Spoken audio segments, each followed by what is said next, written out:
Good evening, everybody. We are going to let all of our friends come in and populate before we get started. So just give us a minute or two to let everybody into the room, and we'll get started in just a few minutes.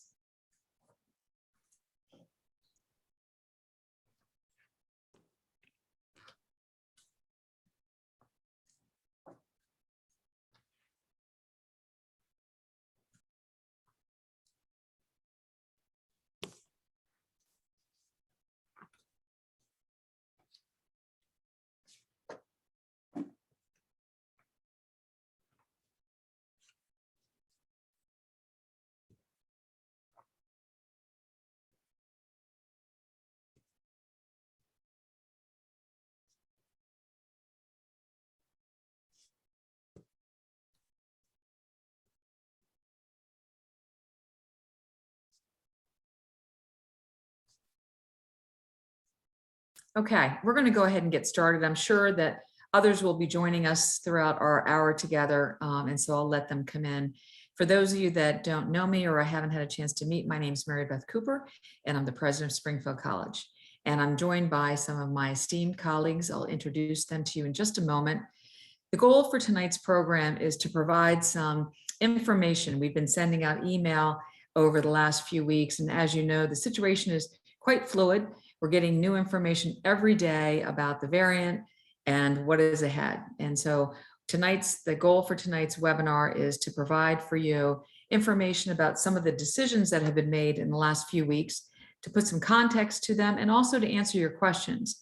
And so there's an opportunity for you to write your questions into the chat, and that's being monitored by two of our staff members, and they will pose those questions to us so that we can answer them. We really want to know what's on your mind.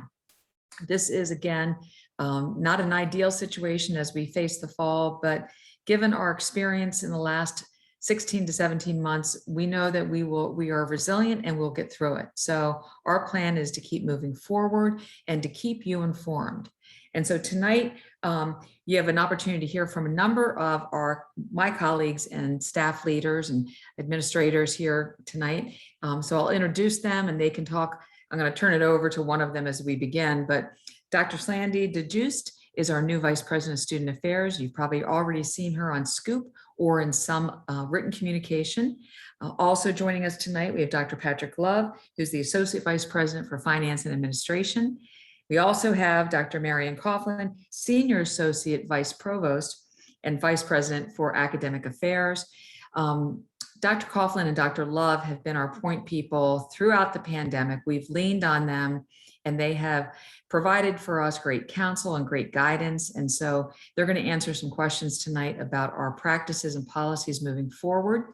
And so they're here to join us. Also with us is our favorite Dean of Students, Sue Nolan, and also our Chief of Staff, Dr. Kathy Martin. They'll be helping us answer questions.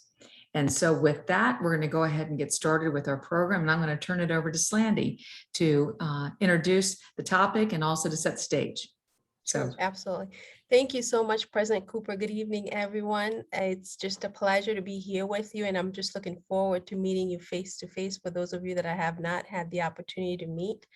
I just want to stress out that our plan is to provide an as normal experience for students in the fall semester while keeping our community safe. So currently we are planning for an in-person experience with lots of face-to-face activities and programs.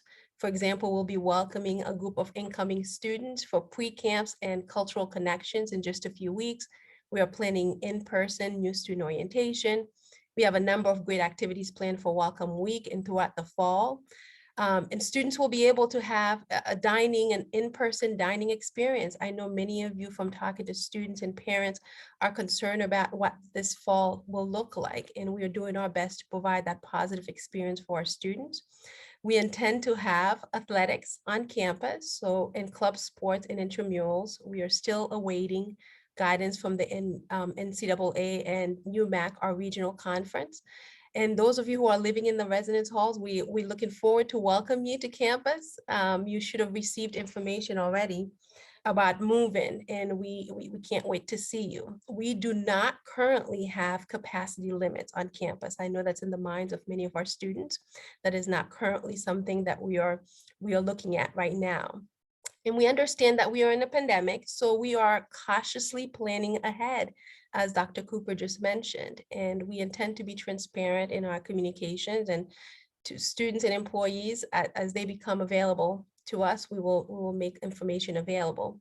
Now, returning students and families and knows this, and our new students and our new family members, I think you'll appreciate this, that we make our decisions based on CDC guidelines and state guidelines, and we closely monitor local decisions. So I want to briefly review some of those guidelines that Dr. Cooper referenced, that I also emailed you about, and many of them can be found on our website. We have a vaccination policy. Most employees are required to be vaccinated. Students attending class in a face-to-face format are also required to be vaccinated. We certainly have exemptions for religious and for medical reasons. Those exemption requests were due to us on Friday, as well as vaccination information.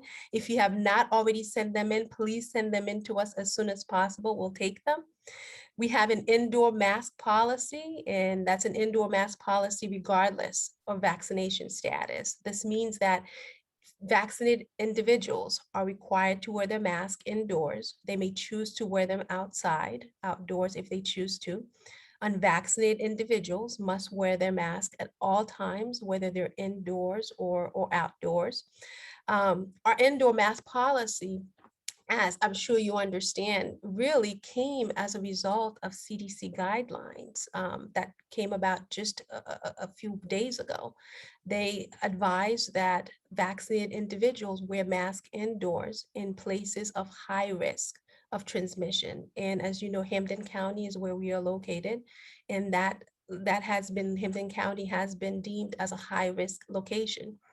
Now, I've heard from some students that they said that they found it curious that our indoor mask policy was communicated to them after bills were due. And I just want to assure you that those two things are completely unrelated.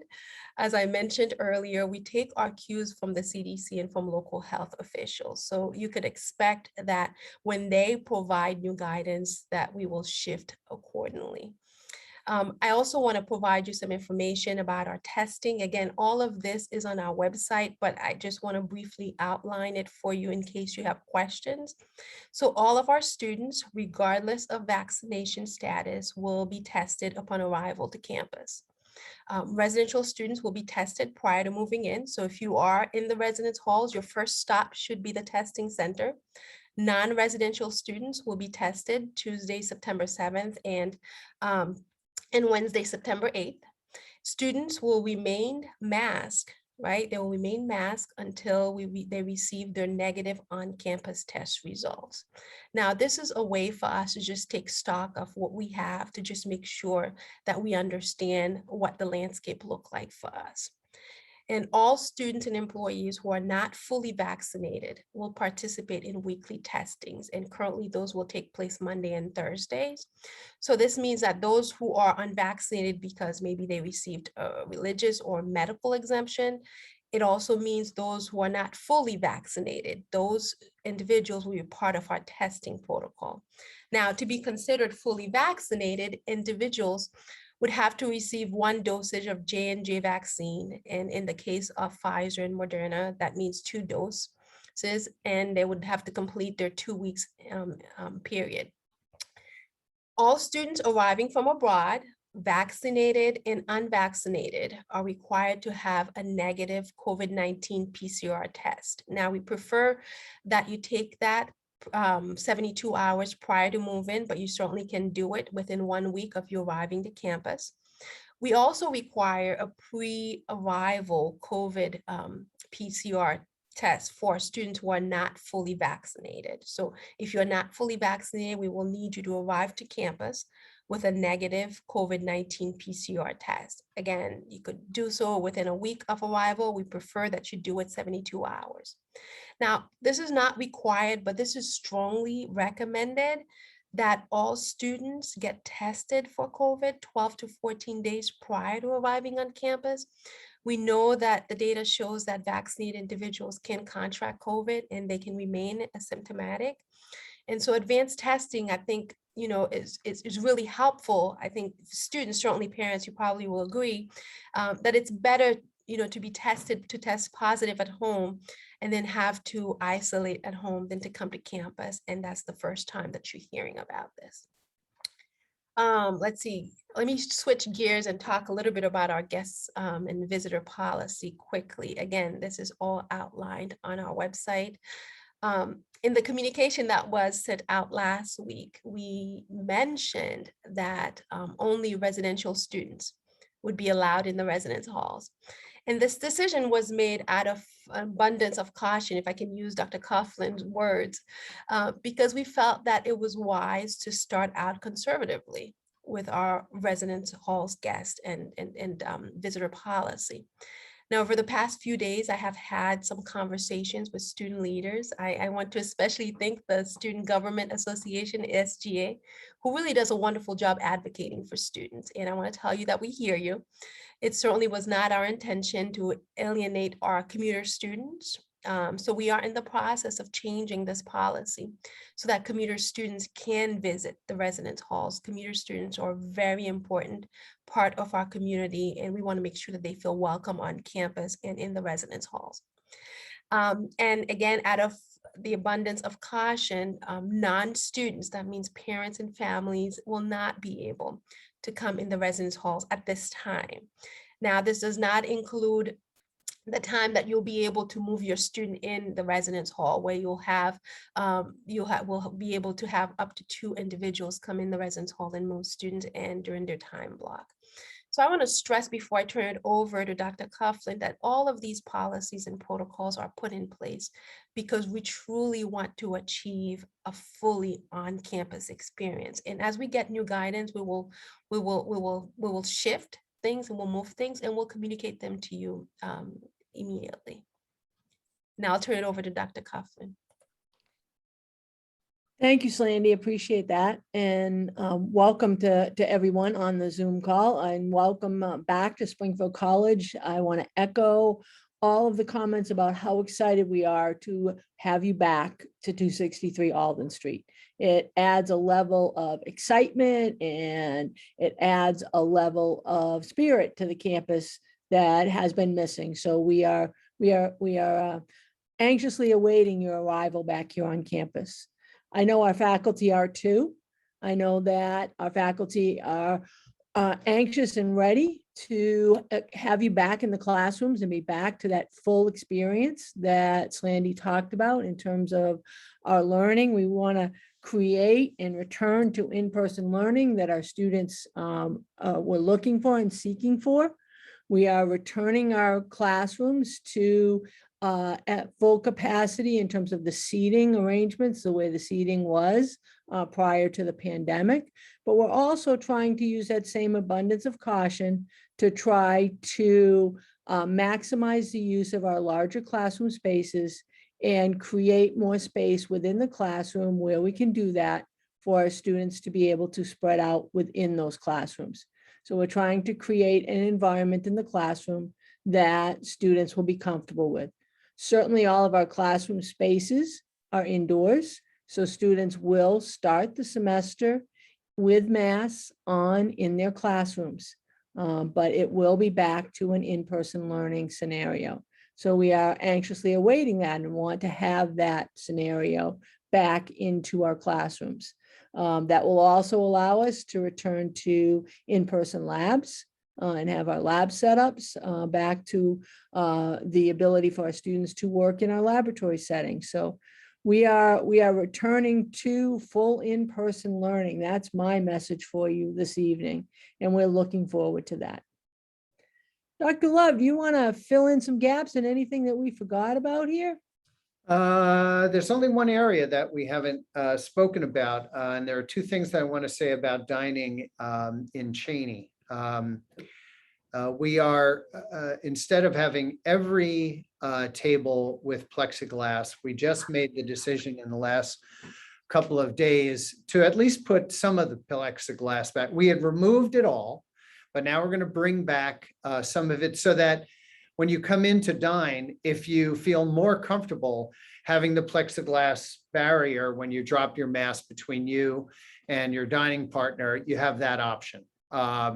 So we had thought we were going to be back to complete removal. And I need to share with you that the Harvest Table folks haven't gotten that message yet, because that's how new this information is. The other thing that we are adjusting. So there was a tremendous amount of to-go options last year, the to-go option last year. We will still have a to-go option this year, but it will be, there are going to be reusable to-go containers that you will purchase for $5 and then be able to replace them. The system will be explained to you when you get here, or when it's fully posted online. But it will allow you to continue the to-go option, whether it is just to go in and gather food for yourself, or to have a meal, take some food to go, you're going to have that option. We were concerned, there was actually, there was a tremendous amount of food waste last year with to-goes and all the containers. So we're trying to be more sustainable.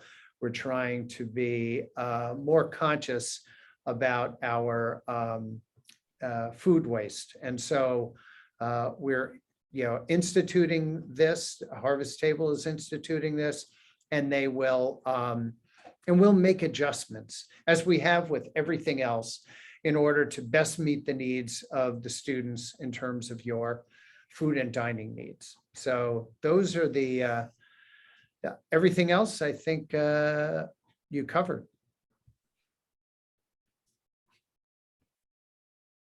Okay, so why don't we respond to some of the questions that were answered?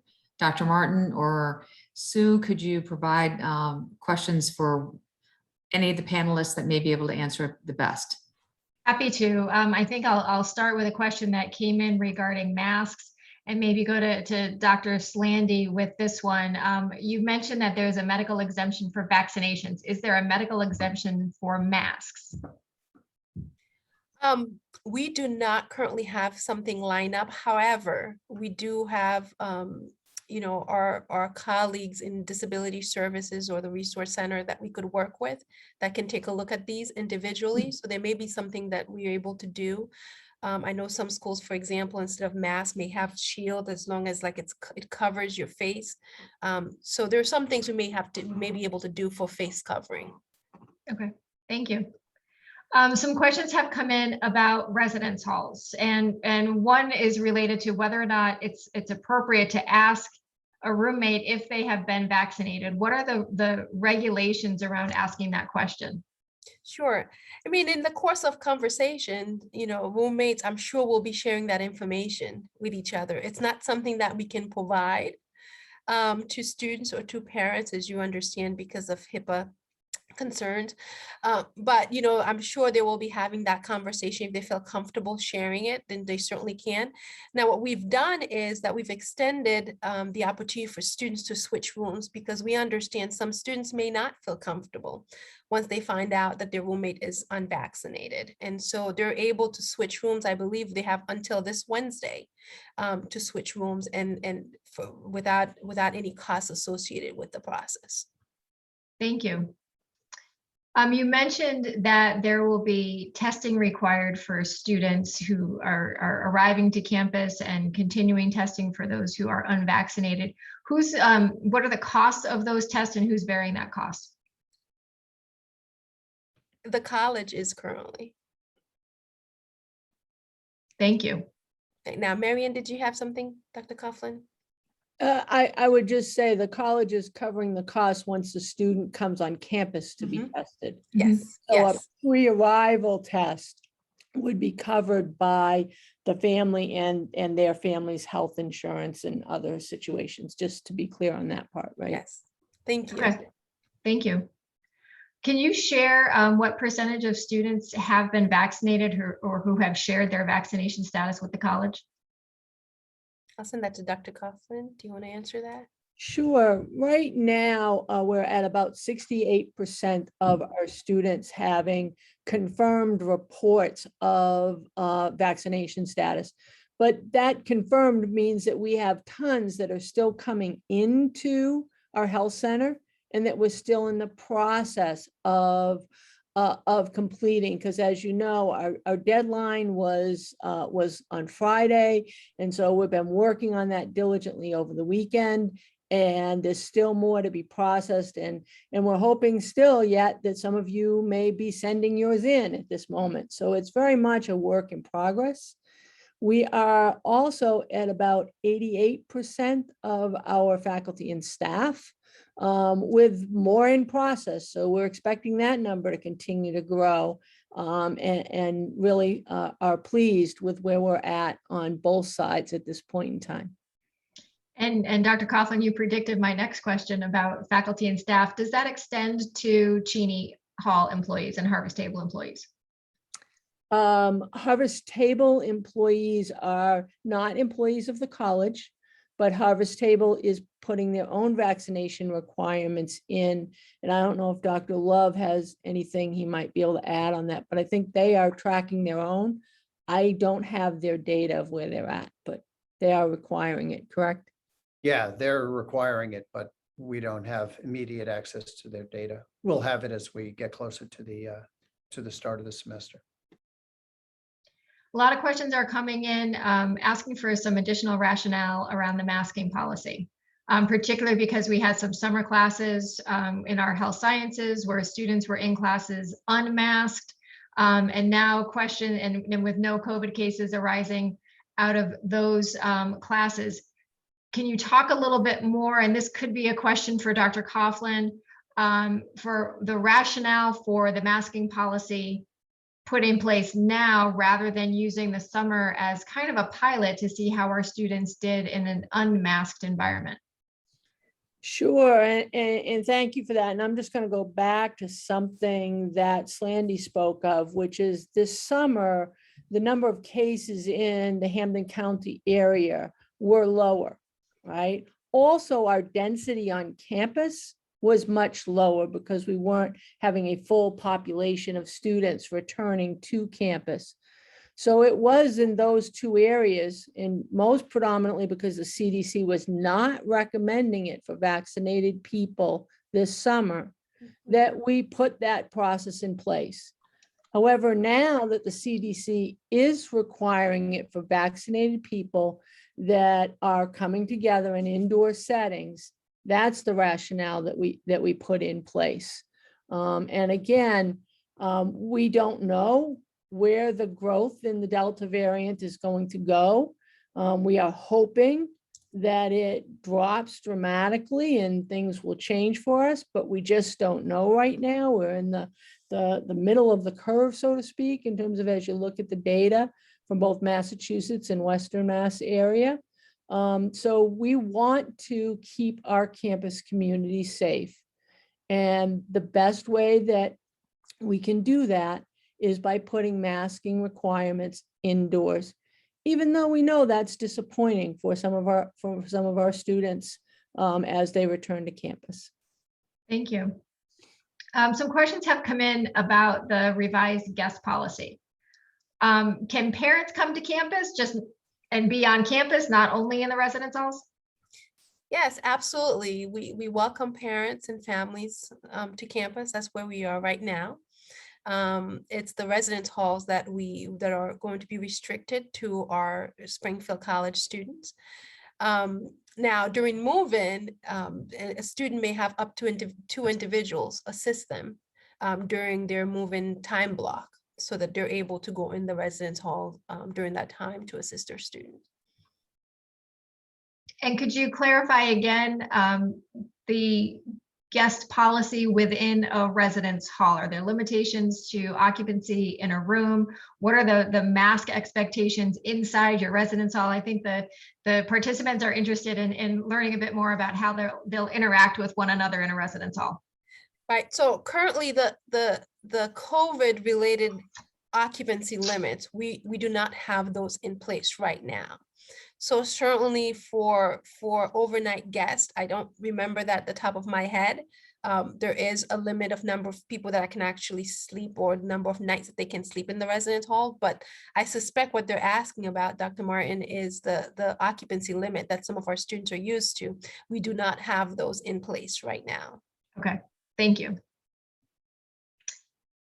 Recognizing that this is a fluid situation, how often is the PLT planning to reevaluate policies and make changes as necessary? Daily. I mean, the reality of it is we're convening whenever there's any new information. And so I've been able to take a look at some of the questions that are in the chat too. And so maybe I can answer a few of them while I'm unmuted, but we are meeting daily and looking at the information. And I have to say, because we're on a Zoom, that Patrick's dog is providing a little bit of live TV. He's watching all of the activity outside. So you know that this is, that's what happens when you do live video. A little comic relief. Anyway, we are meeting daily. We're talking about this, and it's very serious. Safety is our #1 priority. I can't tell you how disappointed we all are to find ourselves in this situation. A month ago, it looked different. We were planning for the fall with a different kind of energy. And then we are all facing this particular situation, and we're going to do it the way we did last year. We're going to learn from experience. We're going to communicate often, and we're going to communicate and also adjust. I think the issue around the unintended consequences for our commuter students was something that we all responded to very quickly. We want to make sure people feel comfortable on campus. So in terms of parents coming, yes, please come, please visit. When you're outside, you can be unmasked. When you're inside, you need to be masked. And we are limiting the amount of density in the residence halls. We have not made a determination of spectators at our sport contests as of yet. We're waiting for more information from the NCAA as well as our athletic conference, NUMAC. And that group is meeting, if not daily, every 3 or 4 days, getting information. But our teams are getting ready to come back and play and get ready for season. And they will, when they're outside, they will be unmasked, but when they go inside, they will be masked. And so I think it's a new habit that many of us are just starting to adjust to again, carrying our masks with us again, wearing them as soon as we go inside to ensure that the community is safe. And we did a great job last year in terms of trying to keep each other safe. And that's really the impetus for this fall. And so I got a few of those, Kathy, for you. I'm sure you've got others. Yeah, there are a number still coming in, and I think people are trying to predict as much of the fall as possible, knowing that this is a really unpredictable situation. As we continue to monitor cases in Hampden County, if Hampden County numbers go down in terms of the positivity rate, will that trigger a lifting of the mask mandate? I think it will trigger a conversation for us to reevaluate where we are, taking into account other conditions that may not necessarily be present right now. And again, it will not only trigger conversations, but conversations based on new information coming from the state or the CDC. So the decisions that the PLT makes here are not in a vacuum. It is, as we've said, with the guidance of the CDC and the state of Massachusetts. Thank you. Dr. Slandy, we have a question that came in about the COVID addendums that were made to the student conduct policy last year. Are those still in practice this year? So there are a few things that were in the addendum. One of them was the capacity limit. So we've already talked about that. We don't currently have those now. The guest policy will be an addendum, actually, that already exists as of a few days ago. We are going to revise it again because now what I just told you about commuter students no longer apply. So any new things that we come up with will be part of the addendum. And it's important for us to communicate that clearly to students so that they know the expectations. And so we'll continue to revise those, but many of the things that we had are no longer part of the addendum because we do not have that many restrictions that we had last year. But I invite our students to go ahead and take a look at the handbook because it's been updated, except for the commuter student section, which we will update shortly. Okay, thank you. And you can expect, and I know Slandy knows this as well, that the RAs will be going over all of this, as well as the new student orientation leaders will go over and try to make it as clear as possible so students know what the expectations are of their behavior when they're here. And so they'll be getting it from their orientation leaders as well as their resident advisors. Thank you. Dr. Cooper, you mentioned NSO. We've got students who are coming in earlier than the start of classes for NSO or for cultural connections, for preseason for athletics. Are we recommending that they get tested at home 10 to 12 or 12 to 14 days before they arrive back to campus as well? Yes. We have heard about breakthrough cases of positive tests among those who have been fully vaccinated. Is that a concern for Springfield College? And if so, how are we planning to address that if it happens?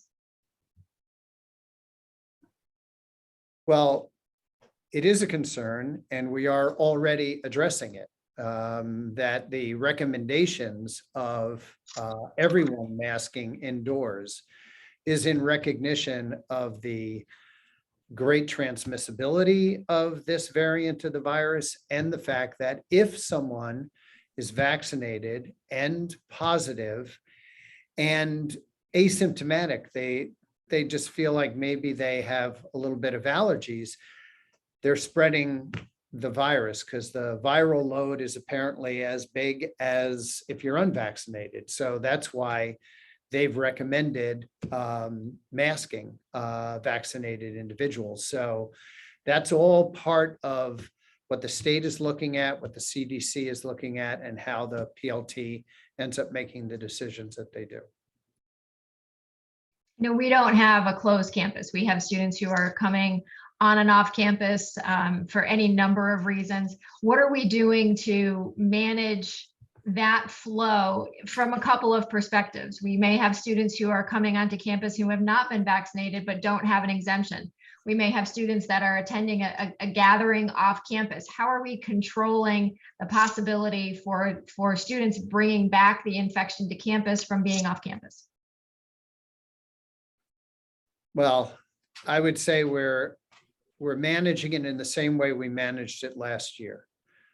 We are counting on our student population to make as positive, community positive decisions as possible, to recognize that it's not just about a danger to them, perhaps, if they go off campus, but to other people if they end up bringing the virus back to campus. So we know that last year we had students who headed out and took different trips and such, but we worked together as a community and successfully completed the year managing the positive cases that we did have. So we're counting on us all working together, faculty, staff, and students, to keep to make as good decisions as possible in terms of keeping our community safe. With the likelihood of positive cases on campus, what is the approach or policy for quarantine and isolation, including the number of beds that we have available? So we have set aside some beds, believe in Lakeside and Grad Annex, Grad Village for isolation and or quarantine. So we have some beds available. We have a robust plan for isolation, for quarantine. It worked well last year. There were a lot of people who really put a lot of energy to make sure that our students made it through their isolation period as well as their quarantine period. So we'll continue that. And does that extend to the contact tracing process as well? If someone is a close contact, will the same contact tracing process that we used last year be in place? Yes. Now the CDC is recommending that even vaccinated individuals who are exposed to the virus get tested 3 to 5 days. And so that's a new information that came about just a few days ago. And so that will be that certainly is part of our contact tracing protocols. Okay. But if you are vaccinated and you are identified as a close contact, you do not have to go into quarantine. Okay. Dr. Coughlin, this is a question that I'll direct to you. The academic year is starting a bit later this year. It's after Labor Day as opposed to before. Is there a particular rationale for that? We're returning to our normal start time. So this is a part of getting back. We have traditionally at Springfield College started post Labor Day. So it's really bringing our calendar back to the way the calendar worked before. There's been no adjustment with regard to the start date. Last year, we actually moved it up. Okay, thank you. Can I just make a shameless plug here? That day when there are no classes, I know Annie and her team and others at the college are preparing like really a number of fun face-to-face activities. And so we hope to see our students on campus engaging with each other, including the pancake breakfast with me. Now that sounds like fun. I had to throw that in there. Yeah. Thank you. Free advertising. Well, since we're taking the opportunity, I'm hosting a food truck on September 11th. So, you know, I do think we learned a lot of things that our students liked during the pandemic, and, you know, in the spirit of optimism, taking some of the silver linings from that experience. And one of them was food trucks. Students love that, love being outside. And we've got a beautiful campus. The green is coming back, and slowly but surely, and soon the lake will be filled in the spring. But in the interim, we're going to try to make great use of being outside and being outdoors and recreating. And I know, as Slandy said, Annie's doing some great work getting things organized for the fall. And so you'll see a whole host of events for our students that I think will be met with great anticipation and joy. Absolutely. Some questions have come in about athletics and about dance. Will our student athletes be required to be masked during practices? And will that also extend to our classes in the dance program? So in terms of athletics, when our student athletes are outside in training, they will not be required to be masked. Again, once they go inside, they will be. Women's volleyball does a lot of their practice inside.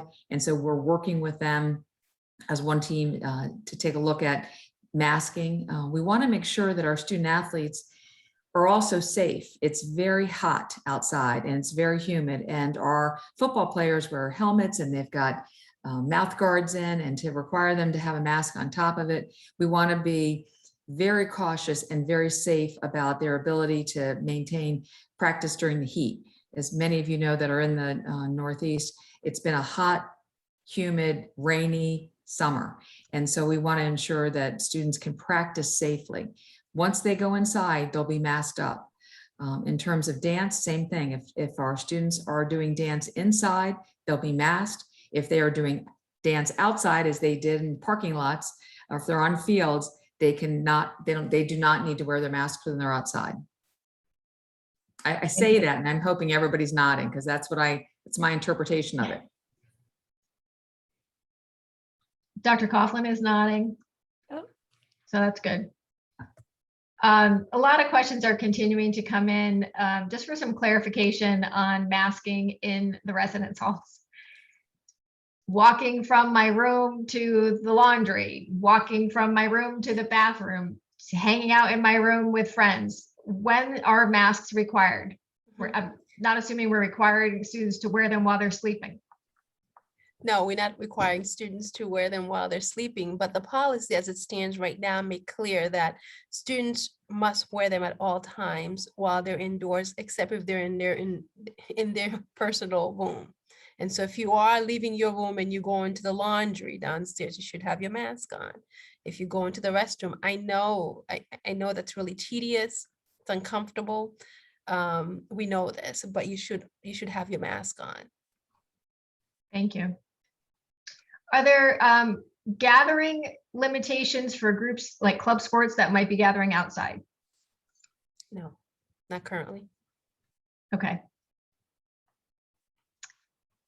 I'm just doing a quick scan to see what else has come in. We have a lot of questions, as I said, that are really focused on masks and the wisdom of the masking policy. Some questions have come in about parents in the residence halls and move-in day in particular. If a parent provides their vaccination card, can they go into the residence halls? Can you talk a little bit more about the rationale for limiting parents in the residence halls in the way that we have, particularly when commuter students will be allowed into the residence halls? Sure. I mean, so our students are a control group, right? If you think about it, because we have protocols for making sure that they're vaccinated. We have protocols to make sure that if they're exposed, that they get tested. So this is where we are right now. We need to really, again, going back to what President Cooper said earlier, that our goal is really to provide this on-campus experience for our students. We need to start conservatively to limit the number of people we have on campus. Like we said earlier, parents are more than welcome to be on campus. They will be able to go in the residence halls during move-in. But during the rest of the year, as it stands right now, we'll have to look at guidelines to see if we need to reevaluate this.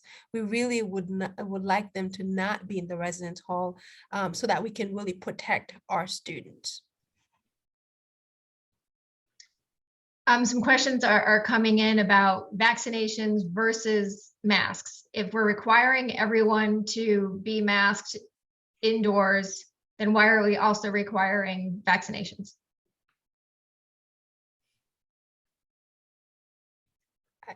That's a toss-up question. I can take that, but I feel like I've been talking quite a bit.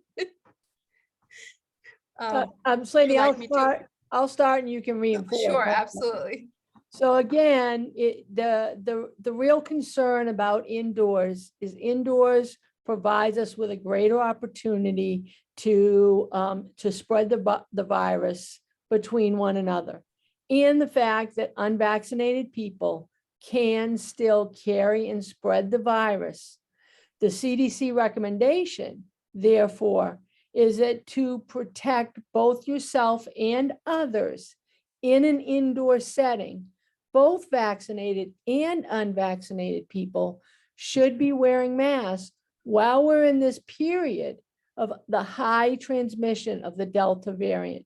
So it's really the combination of the Delta variant that we're facing and the fact that vaccinated people can still carry the virus that we want to protect ourselves and others from spreading the virus, because we will be a dense campus and we will have high traffic settings when we are indoors. So we are doing that to follow the CDC guidelines and help to keep our campus community safe, which is why we're asking our students to, as Patrick said, continue to support the good practices that were put in place. Thank you. You mentioned that there are medical or religious exemptions to the vaccine. So for those who submit an exemption, they may not be required to have a vaccine, but will be required to mask regularly. Can you talk about the process for reviewing those exemptions and what would qualify as a medical exemption? We leave that up to the medical professionals who knows the person's health history and what they're facing to tell us that based on their knowledge of the vaccine, that this person needs a medical exemption. So that we leave to the medical professional to make that judgment. And we take their judgment. We accept it. Does that make sense? I just entered that. Okay. Question about testing throughout the semester. If there won't be a testing program in place the same way we had last semester, are we relying on students who are symptomatic to reach out to the health center? How will someone know if they have COVID if they're not being regularly tested? Yes, the expectation is that if somebody is feeling the symptoms, they should call the health center, talk it over with them. And then if they come, I believe they have rapid tests, which they will give to the student, and depending on the outcome of that, one of the overnight PCR tests. So anyone who is symptomatic calls the health center first. They talk through it because it may just be allergies, and they can discern that through a review of the symptoms. Obviously, each call is taken seriously, vetted, and then the determination whether they should come in and get the rapid test and then follow up with the other test. So, and again, it depends on what ends up happening with regard to recommendations, and if they're, if the Delta variant continues to spread, it may change what our protocols will be. Okay.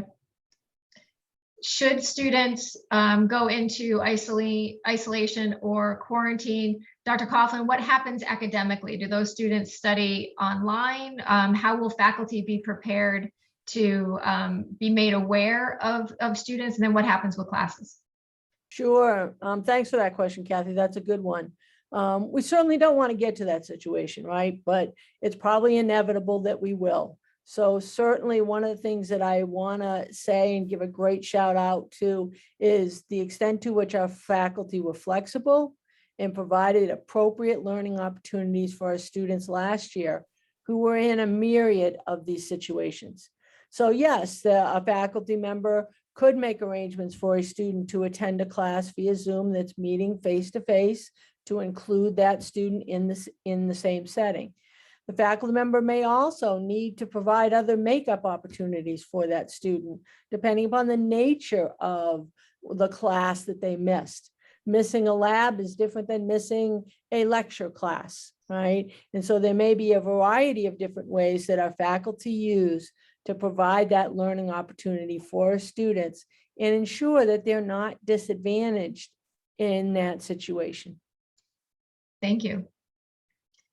Looking ahead a little bit to family weekend, are we confident that family weekend is able to go off as planned? Should parents keep their hotel reservations?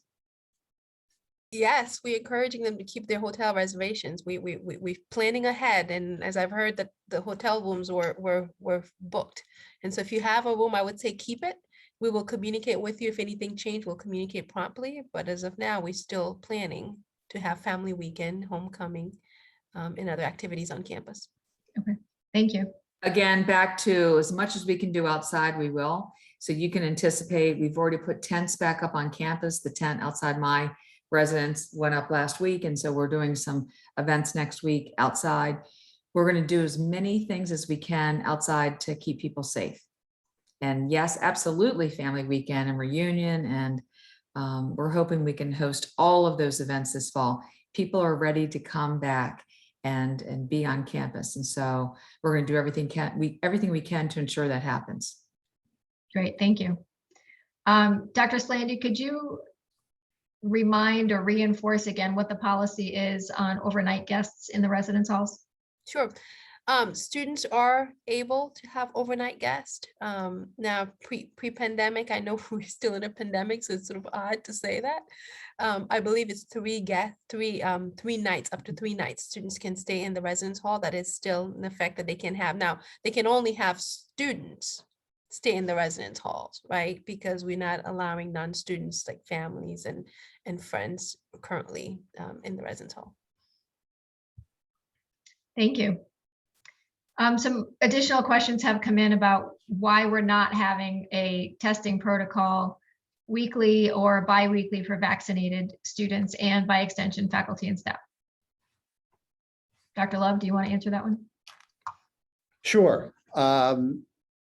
We want to do as much and as little as possible. We want to do as much as is required to keep folks safe, but not go beyond. And so there is no recommendation from the CDC or from the state that a testing protocol like we had last year would be warranted in this situation. So we want to make sure that we have proper protocols in place, that we're doing as much as is necessary to keep the community safe, but not to have it be onerous on all students who've been vaccinated. We know that the masking is a pain in the neck. None of us want to be back to masks for sure. But in order for us to do as much there to keep the community safe, that's the recommendation for now. Certainly, if there is a change, we are prepared to ramp up our testing protocol. We certainly hope it doesn't get to that, but that's why we're testing as much as we are doing right now. Thank you. A couple of additional questions have come in about medical or religious exemptions. Participants are looking for some more information about how those are evaluated and how the college can ensure that people aren't trying to game the system.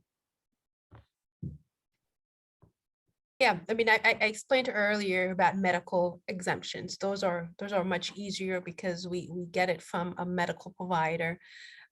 Religious exemption, there is a form, and there is very comprehensive form that students have to fill out and provide information. There are also some expectations that we've communicated on that form, and we expect that our students are telling us the truth, because we know that this kind of community that we are, and they will be held accountable if we found out that they falsified information, provided us false information.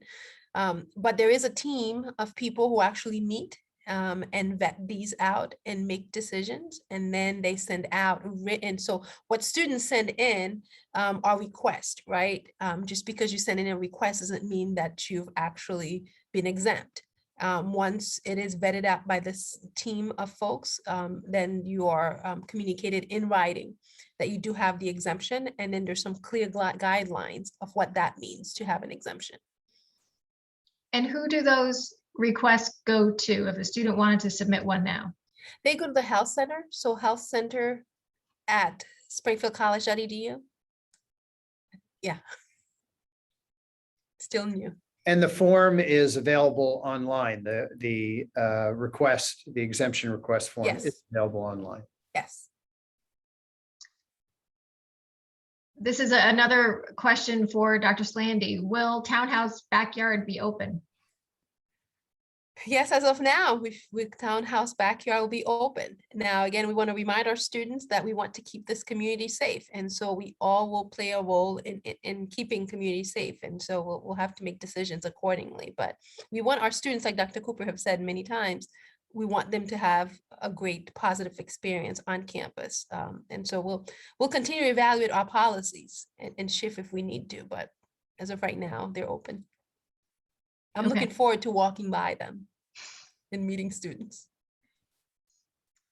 A question about compliance with our mask policy. If masks are not required out of doors, and we'll have some vaccinated people and some unvaccinated people who have received an exemption, how will we know who's vaccinated and who's not? Are we doing this on the honor system, or is someone going to be checking? In many aspects, right, when we're talking about being outdoors, it is an honor system because not everybody knows, right? I might know some students are, but I may not know everyone, or I may not see them. But I can say, if you are found outdoors without a mask when you should have had a mask on, we'll have some serious conversations, right? Because that is a gross violation of our expectations, and in a way you would be, student would be putting other students with community members at risk. Thank you. And Dr. Love, a question came in about the grab and go option at Cheney. Could you clarify that option again? That it's for, is it for a container or is the meal $5? No. It's the container is like a deposit. You get the container, you use it, you bring it back, you swap it for another container or a ticket or whatever. But basically, it's a $5 deposit. If you lose the container, you'd need to put another $5 deposit. But if you bring the container back, swap it for another one, it's only $5 once. Okay. This is a program, and let me give you just a little more context on it. Maybe it'll help or not, but it's a program that Harvest Table and other food service vendors have done at a number of other campuses. And so another great opportunity for us to put this in place. It helps with sustainability. And so as Patrick mentioned, you purchase one, you can use your Pride dollars to purchase it.